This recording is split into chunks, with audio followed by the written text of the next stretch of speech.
Buddies, welcome sa channel ko. So ngayon nga mga Pop Buddies, pag-uusapan natin tungkol sa kung ano yung mga dapat gawin o ano yung i-expect natin pag yung aso natin ay nakakain ng foreign objects. Kasi itong si Drake, Drake, uy, labas dyan. Ito si Drake, tatago siya. So ito si Draco to. Si Drake kasi kung ano yung pinagkakabalahan na naman ito sa dilim.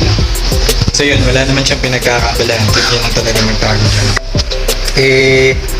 Dyan yung pwesto kasi niya sa baba. Mahilig siya magpwesto dyan. Ito, medyo may pagka-clingy lang kasi ito si Draco. Kaya most of the time nasa tabi ko to. So yun, si Drake ano lang siya, nakatambay lang sa malapit or minsan sa sa baba.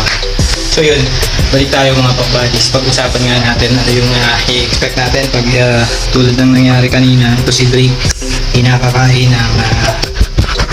siya ng mga Pop-Buddies, face mask, isang buong face mask na tela. Siya po yung may gagagawa nun. Ngayon ang aso na to. So si Drake at Draco, ano pa lang sila mga Pop-Buddies, si 6 months pa lang, this 3 days from now, si 6 months na sila. So ngayon nga, ay ginawan ko na lang ng video ko para kung may maka-experience man sa inyo na makalunok yung aso ninyo ng mga foreign objects or kung ano-ano mga bagay. Tulad ng medyas, plastics, face mask, yun. Tulad nito, kung ano-ano pa, mga kahoy, alam nyo na kung ano yung i-expect at kung ano yung mangyayari at kung ano yung gagawin.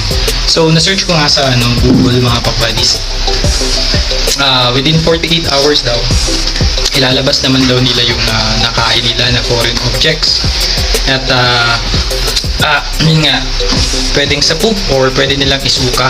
So, depende kung gaano kalaki at kung basta depende sa kanila. So, yun, observe ko muna si Drake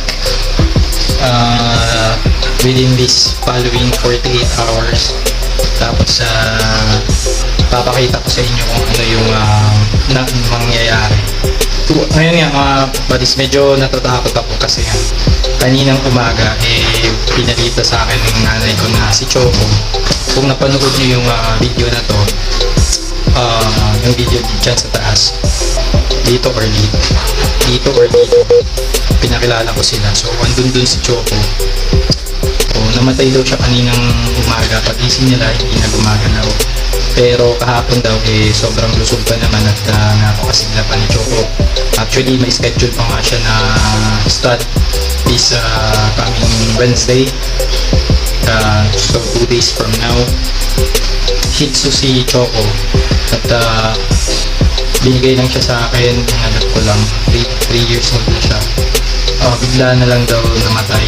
Kaya i-play na lang natin yung video ni Choco para maalala naman natin sila. Actually, hindi ko pa si Choco nakasama ng matagal, pero naiyak pa rin, naluha pa rin ako kanina. At pag nung umuwi nga ako, siya yung lagi kong sinasama kasi madaling dalhin, tapos mabait naman. Kaya ayun, nakakalungkot lang na hindi ko na siya makakabutan. Bala ko pa naman sana na yung palagi kong isasama si Choco. Kasi lalaki ng mga to, hindi naman to masasama ng basta-basta. So si Choco na lang sana yung sasama ko palagi. Pero yun nga, nauna na siya. So pero yun, play na lang natin.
Yun, thank you sa panonood ng tribute kay Choco mga pakbadis.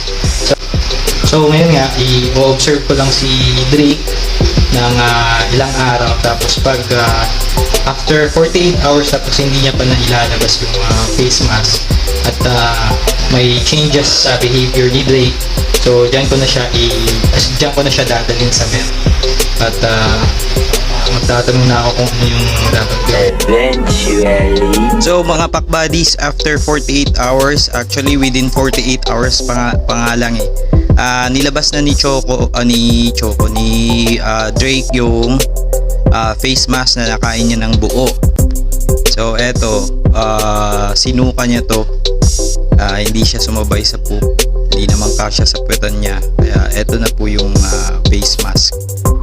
And so wag kayong matakot masyado or wag kayong kabahan masyado pag nakalunok yung aso ninyo ng mga malalaking bagay at mga hindi na bubulok or hindi na dadigest ng mga aso. Kaya so yun mga pakbuddies, hanggang dito na lang. Thank you so much sa panonood at sana po ay kahit papano ay nakatulong sa inyo o nabawasan yung pangamba po natin.